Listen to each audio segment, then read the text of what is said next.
Il est 8h46 sur Sud Radio et dans le débat ce matin, dans le débat du samedi, avec vous, amis auditeurs, sur les réseaux, sur le site sudradio.fr et bien sûr sur l'application, on va s'interroger sur la climatisation. La climatisation, est-ce que les politiques sont en train de se vautrer dans le sujet ? On a entendu hier la ministre de la Transition écologique, Monique Barbu, qui a mis déjà un peu de temps à sortir du bois, nous expliquer qu'en réalité, la climatisation, est-ce que ça permettrait de résoudre beaucoup de problèmes ?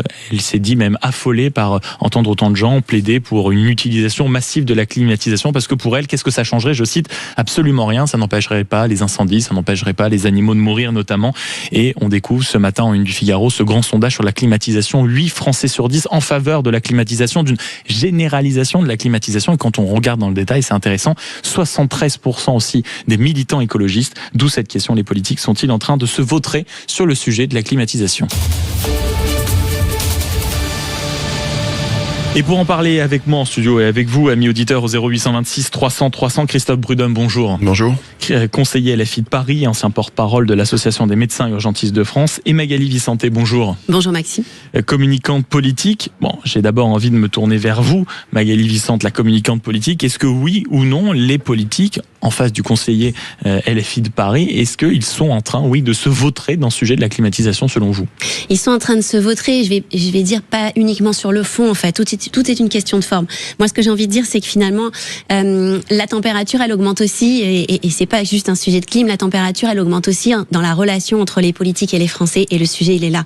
C'est-à-dire qu'en fait on a deux discours qui ne se rencontrent jamais. D'un côté on a des politiques qui restent en fait sur un discours structurel avec chacun son propre logiciel, que ce soit sur la santé, l'écologie, l'autorité, le pouvoir d'achat, et donc on est sur des mesures d'adaptation, de réformes structurelles, quand en face on va avoir des Français qui sont dans une réaction émotionnelle.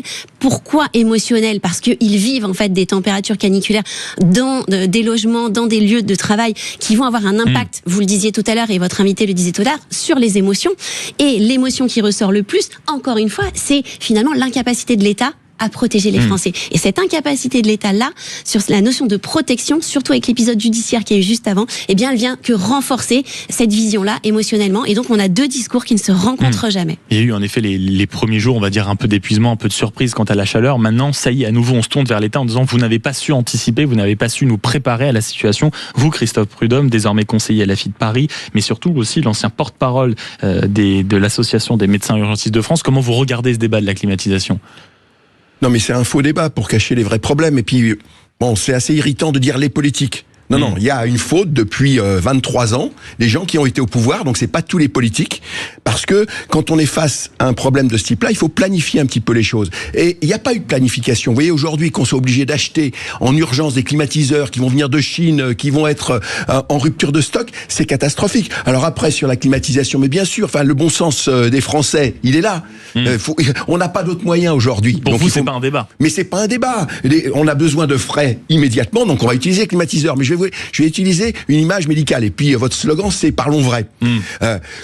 Quand ça saigne, quand j'ai une hémorragie massive, je vais mettre un garrot, sauf que le garrot, je vais pas pouvoir le laisser ad vitam aeternam. Après, il faut effectivement planifier une prise en charge chirurgicale, une rééducation, etc.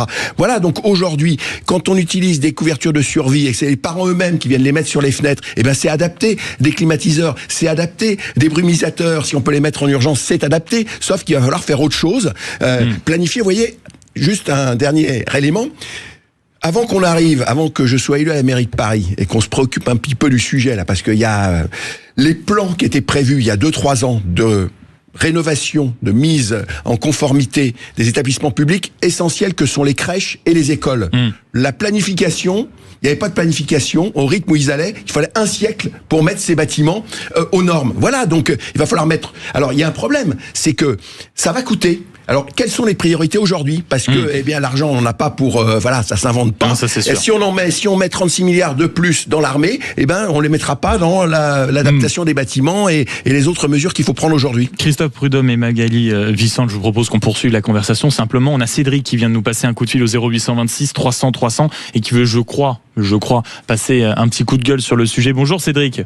Bonjour Maxime Iso et bonjour à vos invités. Alors j'ai entendu un petit peu ce qui s'est passé, ce qui s'est dit et que le monsieur qui est urgentiste dit que effectivement il y a quand même un souci financier. Mais le souci financier, moi je vais taper du poing sur la table. En 2003, il a été mis en place la journée solidaire. Ça rapporte 3 milliards par an. Normalement, il aurait dû y avoir quelque chose qui aurait dû être fait pour ça. Il n'y a rien qui a été fait. Comment se fait-il qu'en fait, on a une journée solidaire dont l'argent part dans les caisses de l'État et sert à autre chose? Et pourquoi, dans ces cas-là, et là, j'ai encore tapé plus du poing sur la table, l'hémicycle, alors là, depuis 1997, où ils ont la clim. Le Sénat, pareil. Comment se fait-il que nous, nos hôpitaux, et je vais parler de l'hôpital de Nantes qui est en construction, il n'y a même pas la clim de base. Il est en construction, il n'y a même pas la climatisation de base. Surtout qu'il a coûté, je crois, un peu plus d'1 milliard. Donc oui, 1 milliard sans climatisation, disons que c'est... Et il est en zone inondable. Ah oui, bon, bah parfait. Voilà. Maxime Edo, le problème c'est qu'on nous prend vraiment pour des cons parce qu'en plus de ça, on a une journée qui est solidaire. Cet argent-là, avec 3 milliards, on aurait pu déjà climatiser pratiquement tous les EHPAD de France, d'accord ? Donc, 3 milliards supplémentaires. Donc la question que vous posez, Cédric, c'est la question qu'on se pose sur énormément de sujets, malheureusement, de plus en plus en ce moment, c'est où va le pognon de dingue, comme dirait l'autre? Non, mais pourquoi on nous donne, on nous prend une journée solidaire, alors que cet argent-là doit être fait au moins pour les EHPAD et les hôpitaux? C'est ça que je comprends pas. Donc, vous avez raison, Cédric. On nous prend cet argent-là, on nous prend une journée solidaire et on ne sait même pas où va cet argent. Donc, vous avez raison, Cédric. Ça suffit. Ça suffit. Et on vous a bien entendu ce matin en forme et vous avez parlé vrai, mon cher Cédric. Merci beaucoup de nous avoir appelés au 0826 300 300. C'est vrai, Magali Vicente, que de plus en plus sur en fait tous les sujets, parce qu'on se posait aussi cette question, vous avez évoqué les dysfonctionnements judiciaires un peu et abordés dans l'affaire Liana, c'est à un moment, surtout dans cette période, on se dit, quand on voit la SNCF, où va le pognon ? Tout le temps. C'est pour ça qu'on a une colère et même une sensation qui va au-delà, c'est l'humiliation, c'est-à-dire l'humiliation vécue par les Français en se disant mais c'est pas possible. Ça fait des années effectivement qu'on contribue pour le public, pour investir dans le public et finalement on se rend compte mais où est-ce qu'est parti notre argent parce qu'on n'a plus rien qui est en capacité de répondre. Et la problématique des politiques dans leur discours, c'est que finalement à chaque fois, bien sûr qu'il faut qu'ils aillent sur des réponses structurelles, sur l'adaptabilité, sur qu'est-ce qu'on fait de manière structurelle. Oui, mais qu'est-ce qu'on fait aussi dans l'immédiat en réaction? Mais leur réaction, elle, est trop immédiate et il n'y a jamais cette transition pour dire je reconnais l'expérience vécue des Français, c'est-à-dire je me mets à leur place, j'ai de l'empathie. Le fameux bon sens, en réalité, c'est ce que disait aussi Christophe Prudhomme, le bon sens. Le bon sens, mais la connexion émotionnelle pour se mettre en fait en rapport avec les Français et dire je reconnais ce que vous ressentez, ce que vous vivez, mais pas directement aller sur le fond en proposant des mesures pour ou contre et en faisant un débat. Pourquoi? Parce que les Français, eux, ce qu'ils vivent au quotidien, c'est effectivement le sentiment d'avoir été abandonnés, cette humiliation et surtout cette peur de ne pas être protégé à l'avenir face à tout ce qui va nous arriver et les enjeux auxquels on va être confrontés. Christophe Prudhomme, vous évoquiez la question de l'argent. On vient quand même, c'est quand les auditeurs nous appellent, ils disent on comprend pas où va le pognon, mais il y a aussi est-ce qu'il n'y a pas, on va dire, vous parliez du bon sens tout à l'heure, un blocage, et peut-être que vous l'avez vu aussi dans vos anciennes fonctions, un blocage presque idéologique vis-à-vis de la climatisation en France. Quand on entend Monique Barbus, ça peut paraître surprenant. Est-ce que ça, vous l'avez constaté? Mais non, parce qu'on a la première mesure qui a été prise après la canicule de 2003, c'est les pièces rafraîchies dans les EHPAD. Donc c'est de la climatisation, c'est du bon sens. Donc voilà, j'insiste, à force de créer des faux débats, on va pas au fond des questions. Parce que dans quelques jours, on va plus parler de ça. On va parler d'autre chose. Vous voyez, je viens sur vos plateaux depuis 20 ans. Plus de 20 ans. Pour répéter la même chose. Si on nous avait écouté, Patrick Pelloux et moi, après 2003, on n'en serait pas là aujourd'hui. Donc il y a une incurie des différents gouvernements qui se sont succédés, il y a les choix politiques qui ont été faits, qui ne sont pas les bons. Aujourd'hui, il faut planifier un investissement massif d'adaptation au changement climatique. Ça s'appelle la planification écologique. Voilà. Et donc aujourd'hui, c'est ce débat-là qu'il faut avoir. Bien sûr, on peut pas tout faire immédiatement, mais à quel rythme, comment, avec quel argent? C'est des choix politiques, c'est ce débat qu'on doit avoir. On a la veille d'une élection présidentielle, et bien ce débat-là, on doit l'avoir. Et vous savez en permanence qu'on va vous répondre, Christophe Prudhomme, c'est de dire très bien, où est le pognon? Oui. Où est le pognon? On n'en a plus. On devait en sortir pendant la crise internationale. On doit le sortir pour la justice, pour ça que fonctionne. On doit sortir pour la transition. C'est partout. Je vais prendre ma casquette de médecin. Le crédit impôt recherche qu'on verse à un certain nombre d'entreprises. En particulier à Sanofi, qui fait des profits monstrueux et qui ferme les centres de recherche en France. Écoutez, il y a un certain nombre de crédits aujourd'hui qui sont mal orientés, qui profitent à certains, et on l'a vu, les aides aux entreprises, soi-disant pour créer de l'emploi, pour réindustrialiser à la France. Vous savez, l'aide qu'on a donnée pour créer une usine qui n'est toujours pas ouverte depuis la crise Covid, pour qu'on produise en France le paracétamol, il est où cet argent ?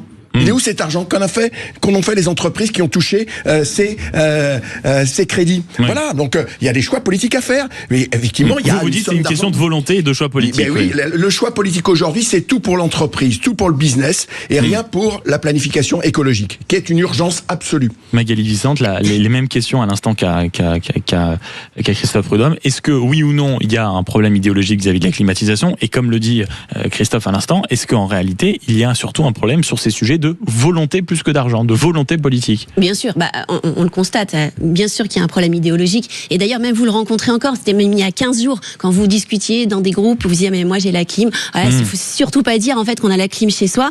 Voilà, on va presque s'excuser de l'avoir mise.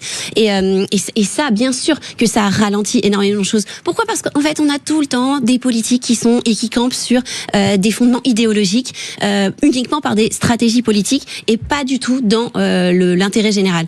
Et pour aller plus loin, bien sûr qu'il va falloir revoir toutes les planifications, mais avec quel argent, c'est le sujet. Et on va pas se mentir. Ce qui manque dans le discours des politiques, c'est cette authenticité-là face à l'argent public. On attend depuis l'année dernière maintenant les réductions de dépenses de fonctionnement. Vous les avez entendues, vous? Elles sont jamais arrivées. C'est-à-dire qu'on a annoncé que on allait trouver des accords et avoir de nombreuses réductions de dépenses de fonctionnement. Jamais. Donc une planification, ok, mais sans réduction de dépenses, je vois pas comment. Et manifestement, la santé, comme l'écologie, comme la justice, comme l'éducation nationale, va réduction faire de partie dépenses, des grands réduction de chantiers. dépenses et recettes nouvelles. Réduction de dépenses et recettes On nouvelles. n'a que les recettes nouvelles. Oui, parce que le problème, il est là aussi. Oui, ça c'est sûr. Mais en tout cas, je ne sais pas si on aura réussi à vous mettre d'accord, mais on a essayé d'évoquer les sujets comme il se doit. Merci beaucoup Christophe Prudhomme, conseiller LFI de Paris et ancien porte-parole des associations des médecins urgentistes de France. Et merci beaucoup Magali Vicente, communicante politique, d'avoir été avec moi ce matin pour débattre de ce sujet. Vous avez été nombreux d'ailleurs à réagir au 0826 sur les réseaux sociaux et sur l'application. On aura l'occasion de discuter d'un autre sujet entre 9h30 et 10h.